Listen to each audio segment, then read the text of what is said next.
Hey guys, thanks for joining us for another episode of the Dine Sports YouTube page and podcast network. Got a great guest lined up for you today. We'll be joined by E.L. Adams II, who is a clinical and educational psychologist who currently splits his time between Kingston and Ottawa.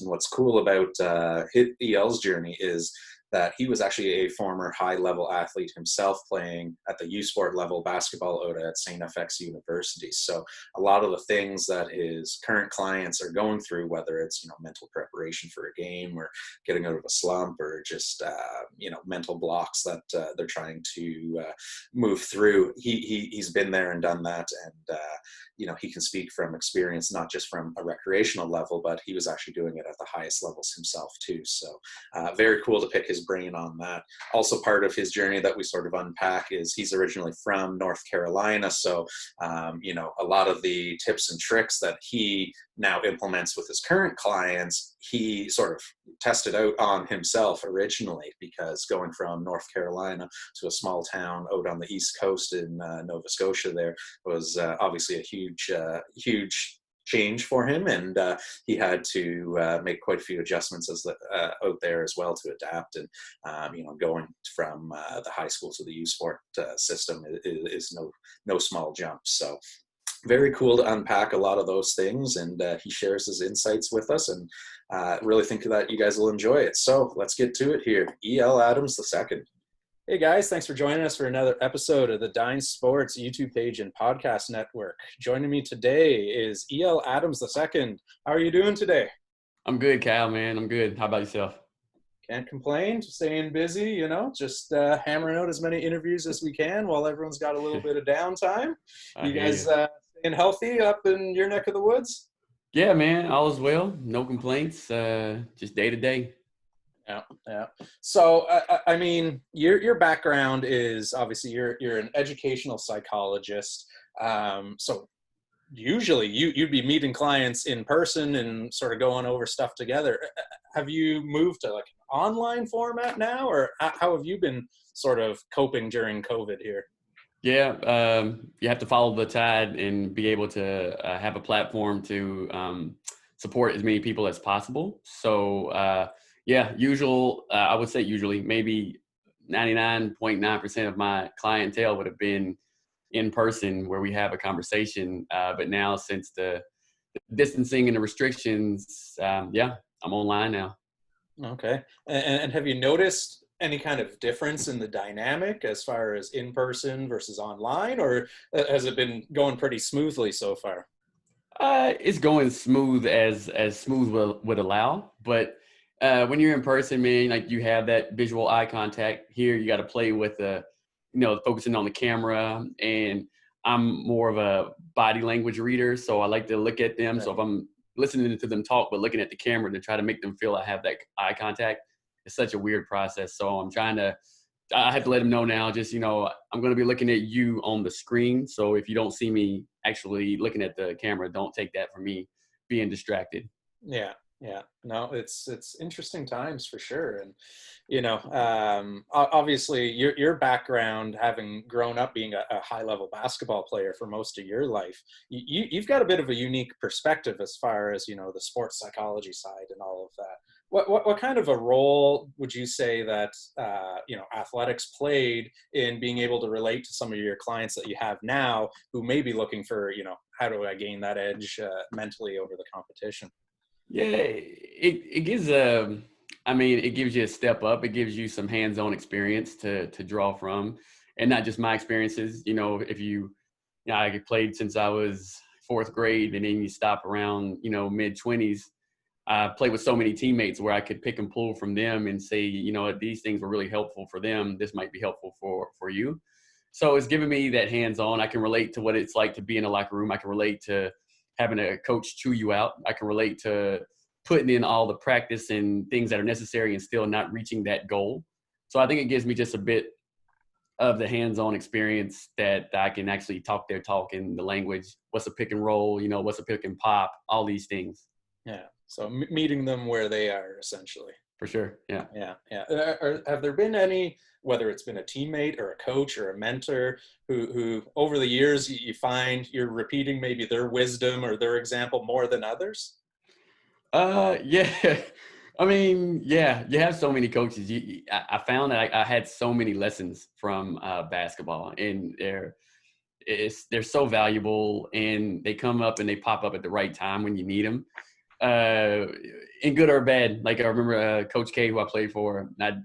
I was really big in Allen Iverson, so when I would cross somebody over, make a good move, and then not finish the shot, he's like, "Oh, that's $1,000 move with a 1 cent finish." You know what I mean? Like, so there's things like that that kind of stick in my brain and help me use those for when I'm working with athletes. Yeah, yeah, and as you mentioned, you grew up in Charlotte, North Carolina, there. So, would it be Hmm. fair to assume that you were a Michael Jordan fan growing up?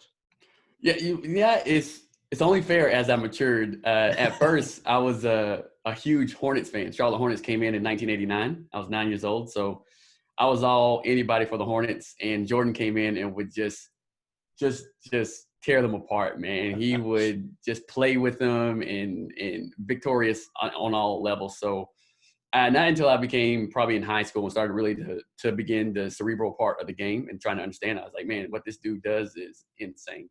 Yeah, yeah. Hmm. So, I mean, growing up a fan of the Hornets, and the Michael Jordan connection there. So, Hmm. what's your opinion of him now as an owner of Charlotte Hornets?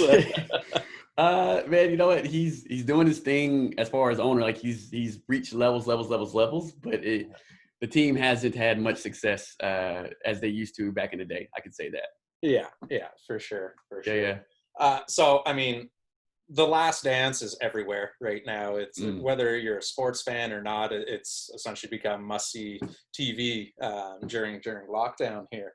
But yeah. I'm curious to know from a psychology sort of perspective, what do you make of some of MJ's, quote unquote, motivational techniques that he would use on teammates over the years there? You know what? It's really gonna it's different just because he is, if not he is a top level athlete, if not the top level athlete. And if you find something, you try to do what wins. And he was able to sacrifice a lot of things, and maybe even friendship, maybe even the camaraderie that you make. Like after basketball, we only play for so long. So after all that training and after all that, you want to say, man, I really like hanging out with that guy.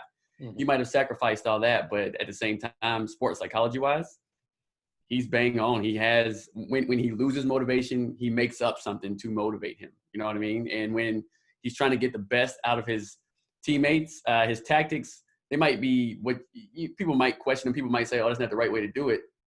But it took certain teammates who could accept it and also grow from that. So I would think, man, you find a perfect player for a perfect situation with the coach as well as the teammates, Hmm. and you get 6 championships.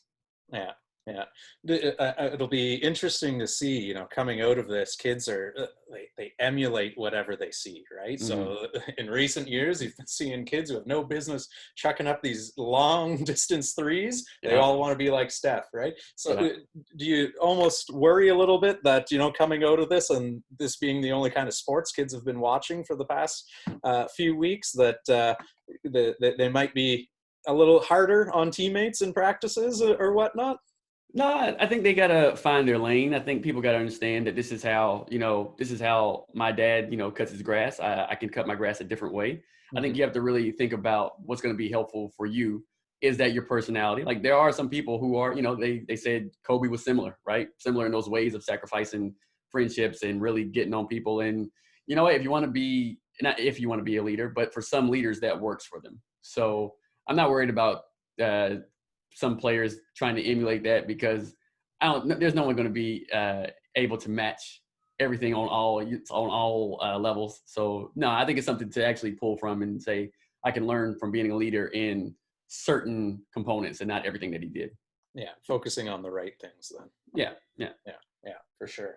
Now, music is a huge part of not only your life, but you've also incorporated it into a lot of your sessions as well, too. Mhm. What is it about music that you think it plays such a vital role in our lives these days?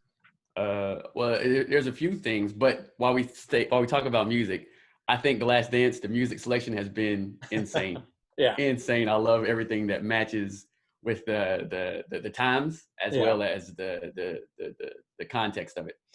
Um, with music, it's we're always looking for coping tools, right? And we say you build your coping toolkit, and you need a few things. Like I tell a lot of people, with your toolkit, it's like a construction worker's toolkit. They don't go to the job with just a hammer. They go with a hammer, with some screws, with a few things that can help them be effective given what's coming their way. So I tell people while building a toolkit, I'm always trying to highlight music as one that's possible for them. And music, I think, is so helpful because, for one and two, it is not for everybody. A lot of people, there are some people who say, I don't like music. Music does nothing for me, and that's mhm, cool. But for those, one, it's subjective. It's so subjective of a tool. You can say, man, like my dad was big in blues. My mom was big in Motown. I'm big in rap. So I have something that is subjective and something that fits me. Then if you find a message, no matter what genre it is, these are artists and they talk to their experiences. So their experiences are probably going to mirror yours in some shape or form with all the selection of artists we have. So then you can find somebody that says, man, I've been through that. I get exactly what they're talking about. Or this song sounds like it was made for me. You know what I mean? mhm. So it's helpful because, one, they can pick their genre, and two, they can find something that speaks to their experience. And that helps us feel related. That helps us feel supported. And it also helps us cope and get through the tough times, or even deal with the good times we're going through. Yeah, yeah. And, you hit the nail right on the head there. Music can play such a wide variety of roles in your life there. But you hear sometimes as well, too, that, in order to put yourself in the right frame of mind before, whether it's a game or a tournament or something like that, you need to almost be aware of what you're listening to, right? You, Yeah. you don't want to listen to something that's going to get you too amped up, and then by halftime you're crashing, or Yeah. and vice versa. You don't want to be listening to something that's going to be putting you to sleep before the game either. Yeah. How do you sort of strike that right balance? And is there anything that you sort of recommend that athletes do before a game? Yeah, I would say find what speaks to you, because if you would say, you know what, because me personally, when I was playing ball at St. FX, we had DMX was huge. So everything Yeah. had an X type of concept, an X type of component. So I was like, man, this was helpful for us. And he was an amped up dude. But if somebody was into gospel music and it helps inspire, if it helps to motivate, then I would say, sure. Even I think Michael Jordan, one of his songs that he said, they were saying, oh, you had a great game. You know, what got you ready? He said, well, I was listening to Anita Baker and giving you the best that I got. You know, it's like, well, that's a slow song, but it was something that amped him up. Mhm. And if you can find something that works for you, then you should use it. But it might take a little bit of playing around with, because trial and error is usually a good teacher of finding out what works for you. Yeah, no, for sure, for sure. And I think the mental side of the game is such an overlooked aspect, especially at the younger ages, right? Mm-hmm. You mentioned earlier that took you till a little bit later in your playing career to sort of grasp that mental side of the game there. Mm-hmm. Do you notice that there's maybe a turning point or sort of a key age or milestone that kids hit before they start sort of understanding that concept? But yeah, I think it's a lot of variables that go into it, and it's, you can say it's maturity of a player, and just like every kid, it's not like every kid who can drive at 16 because they're of age. They have to go through certain steps, right? They have to go through the training. They have to go through you guys have it different, but we used to have a driver's license, that we had a practice license, and then all of a sudden you had your real license. I know y'all call it something different, but Yeah, I'm American. I G1, haven't adapted to the G2, terms. Yeah, G1, G2, all these things. So it's more so about how the player is engaged, exposure. Also, there's no ideal age, but the earlier the better. The earlier you can understand things for anything in life, the better off you'll be. But yeah.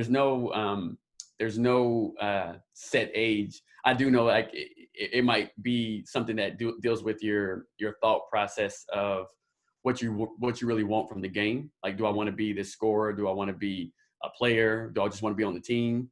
These are all things that can factor into how much you tune in to the game to figure out, the concept of it. And even like there's still even more levels that I was that were becoming untapped when I was in university. And you just see certain things. It's like a light switch, and then like they say, the game slows down. Mm-hmm. Once you have the game slow down, it's so cool, but you won't know until you actually know. Yeah, no, for sure. And there's the famous Yogi Berra saying there, where the game's 90% mental and the other half is physical. How what sort of emphasis do you put on that mental side there? If there were a coach or a GM or trainer or something like that listening to this right now, what percentage of either their training that week or just time leading up before a game would you recommend, like, hey, now's a good time to remind your players, all right, start getting in the zone, start mentally preparing, that sort of thing? Yeah. Again, that would vary. I think it comes with the climate of the team, the climate of what's going through, the series, let's say, or if you're in a position of your schedule. I would say that people should always be mindful. So just be mindful of what's ahead of you. And I think you can always prepare for a game, just because it's like mental preparation, the imagery, that's like mental practice. And the same way you would want to practice your math homework continuously so that you got it for that moment, you would want to make sure that you can put your same frame of mind or apply things the same way for sports. You want to make sure that you review it and revise it in your mind, because you can't practice all the time. So once that physical practice leaves, that mental piece can be really important for you to etch out scenarios, for you to think about, well, this team, and given our standings in this league, like, we need 3 more games and they're really important. So we need to be hyper focused, or more focused than before. It's really situational, but I would say the mental aspect is always going to be there, because you have to be able to shift and understand what's the challenge in front of you. Mm-hmm. Mm-hmm. And one of the things that we're starting to see more and more is the athletes starting to come out and say, like, hey, I'm not all right. I am depressed, just because I've got millions of dollars in the bank and I'm famous and doesn't mean that I don't still have dark thoughts. But compared to the rest of the population, it's a very small percentage that we're seeing this, right? Why do you think it might be harder for athletes, whether they're at the professional ranks or the amateur ranks, to come forward and ask for help? Well, I think that key word of stigma. Stigma is something that prevents people from being able to express themselves and to become vulnerable and say, well, this is what I'm dealing with. And we also see these athletes as, modern day gladiators. They're huge. They're so physical. And most of the games that we're watching, football, basketball, baseball, the top 4, hockey, they're physical in nature. So we say, oh, well, if this guy, or the stigma might be, if this guy admits this, then now they seem weaker. But in all honesty, if you do a numbers game, and I'm really big, when you look at the population, if you say, man, if you look at a certain set of firefighters, there's going to be some mental health challenges. If you look at a certain set of teachers, a certain set of whatever, there's got to be, just because it's a numbers game, there's going to be a certain set of, someone who's a brother within firefighters. There's going to be somebody who's married within firefighters. So it always applies. It's just not been something that people have been willing to disclose in the past. Yeah. So, looking back on your past and your path as well, was this sort of always the end goal? You always wanted to get into, the mental aspects, psychology, that sort of thing? Or was it something that, sort of came on later in life and you went, you know what, I am passionate about this. I want to make this my life's work here? I think looking back, no, I never really thought about being a psychologist, but I've always been one to like to help people. I've always also had a good surrounding adults and figures. I always say, like, my tribe is huge. My tribe consists of so many coaches, so many other parents, so many teachers. So I always had good stand-up individuals in my life who could point me in the right direction, who could bounce me back on the right path.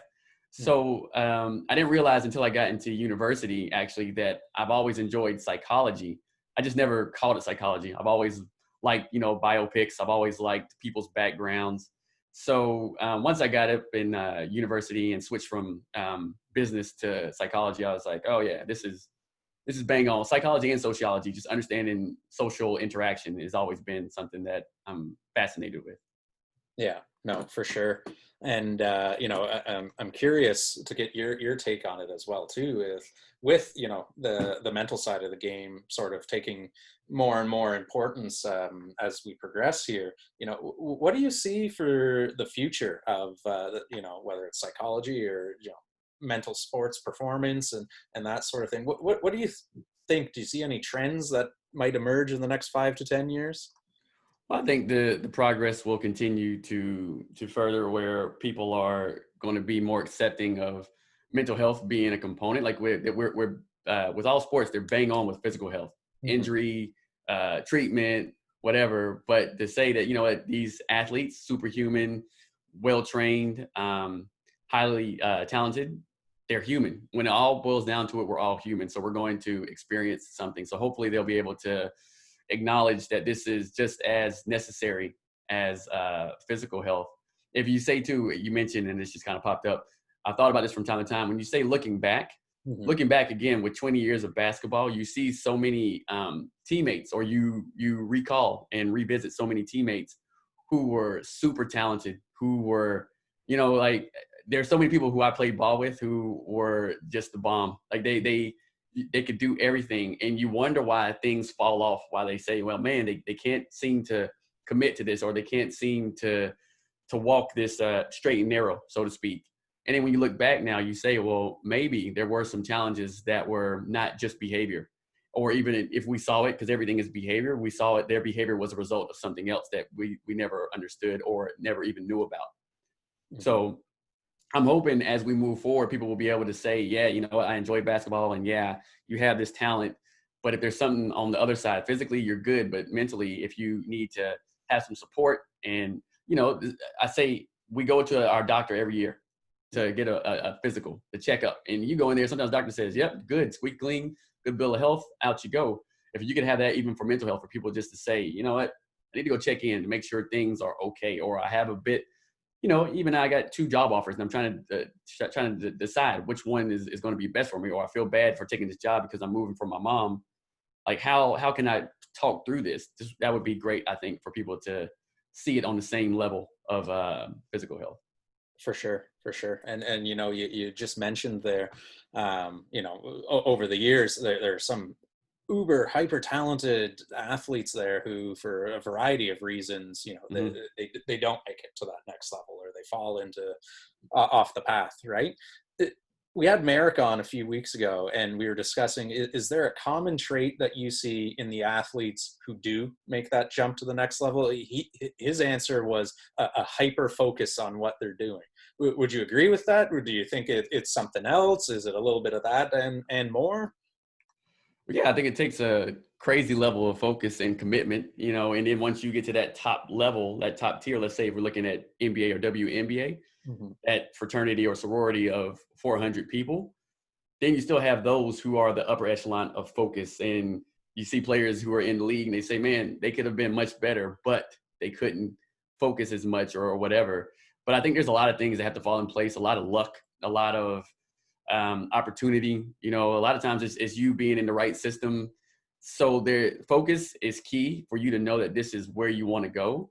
Um, I think too, if you want to say focus, and maybe it's the same thing, but it's not by word, but dedication, just for you to dedicate and know, because I think a lot of people, they want that, and it's not the instant gratification. They want that praise, that final, that LeBron at 35 at 18. It's like, no, there's a process to this. So Hmm. for people to dedicate really to that process, and for them to allow themselves to evolve and also contribute to that process, to know that I have to be, again, hyper focused and dedicated, to know that every day I'm gonna get up and do this. I think that's what really separates people from putting in that time and commitment that can bring them to the next level. Yeah, yeah, and you mentioned, um, the not instant gratification, but people wanting everything sooner. They want it now. They want to see the fruits of their labor, right? Mm-hmm. We hear all the time that with social media and technology and all that, that mental health issues are spiking across the board. And do you think that it's true that these things are causing that, or do you think that maybe people are just more willing to come forward because of some initiatives like let's say Bell Let's Talk Day and the stigma of mental health? Do you think it's one or the other, or what do you see? Nah, that's kind of loaded. It's Yeah. on both sides. There's good and bad to social media. Like it does Yeah. give you awareness. It does give you outreach, and it can give exposure.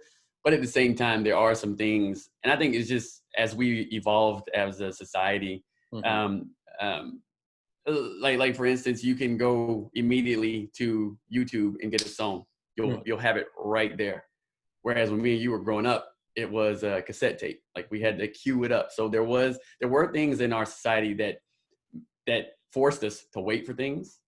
And now we do have things that are easily accessible. So that contributes. I think that might be a cause. I don't think it is the absolute cause or the cause of mental health. Yeah.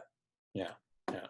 So for those who might be considering, taking a similar path to your life here and going into, the mental side of things, psychology and whatnot, what kind of opportunities are there for people out there who are really passionate about sports, but, they're also passionate about the mental health side? Are there any particular sort of industries or anything that you're seeing as being a good opportunity in the next couple of years?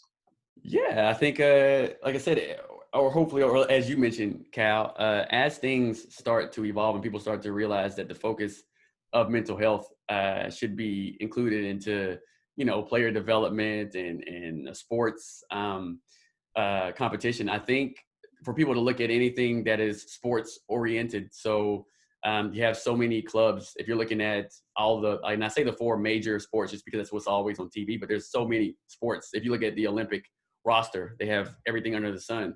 So anything that's related to sports, anything that's related to youth and development, so schools, things like institutions like the Boys Club, YMCA's, all these things that nurture growth in sports as well as the individual.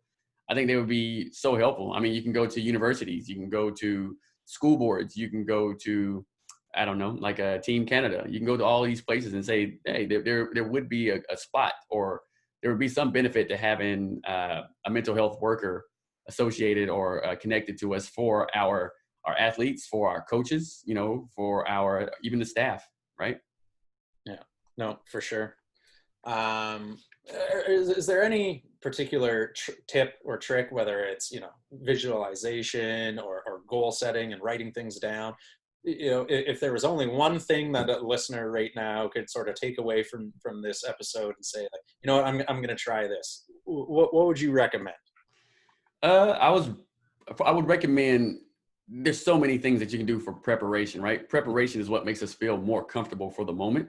Yeah. So anything that you can do to help prepare, to better, to expose you more to the issue or the challenge that's coming. What was big for me was game tape. And again, this wasn't easily accessible. You had those big VHS things, and you had to pop them in and make sure they work. These days don't even know what a VHS is, but it's crazy. But I would use those because the more and more I saw my opponent, the better I felt about knowing their strengths, their weaknesses. I have people often think about a SWOT analysis, and it's a business concept, but the strengths, the weaknesses, opportunities, and threats of yourself personally, and also for your opponent. So if my opponent is strong in this area, they're weak in this area, their opportunity to score on me would be in this area, and then their threats of where I could get the best of them. So if you use that to capture what you're trying to do, I always try to have people look at the SWOT analysis because it helps you better prepare mentally and size up your opponent. Right on. All right. Well, where can people find you or learn more about sort of what it is that you're doing? Website, elapsychology.com. I'm on Instagram. I just got on there. I'm such a dinosaur, man. I'm not too good at this social media stuff. Instagram is ELA Psychology. Vimeo is ELA Psychology. I have a couple of podcasts or little snippets there. And I think those are about it. Right on, right on. Well, thank you so much for taking the time to come and chat with us today. We really appreciate it, and make sure you guys are staying safe. Thanks, man. Yeah, I really appreciate you having me on, Cal. You're doing good stuff for the community, and you be well as well up there in Ottawa. Thank you very much. And that's a wrap for another episode of the Dine Sports YouTube page and podcast network. Thanks very much for joining us today. As always, a massive thank you goes out to E.L. Adams for sharing his journey through athletics, and as well as his transition after his playing career ended into the sports psychology and performance aspects of his career as well. Just a friendly reminder to like, comment, share, subscribe, and we also have various social media platforms as well too. We're on Facebook, Twitter, Instagram, all at Dine Sports. We'd love to connect with you guys there as well too. We've got some great guests coming up for later this week. We'll be dropping the announcements of who they are. We just finished some really, really great interviews, so stay tuned for that. Other than that, stay safe, and we'll see you guys next time.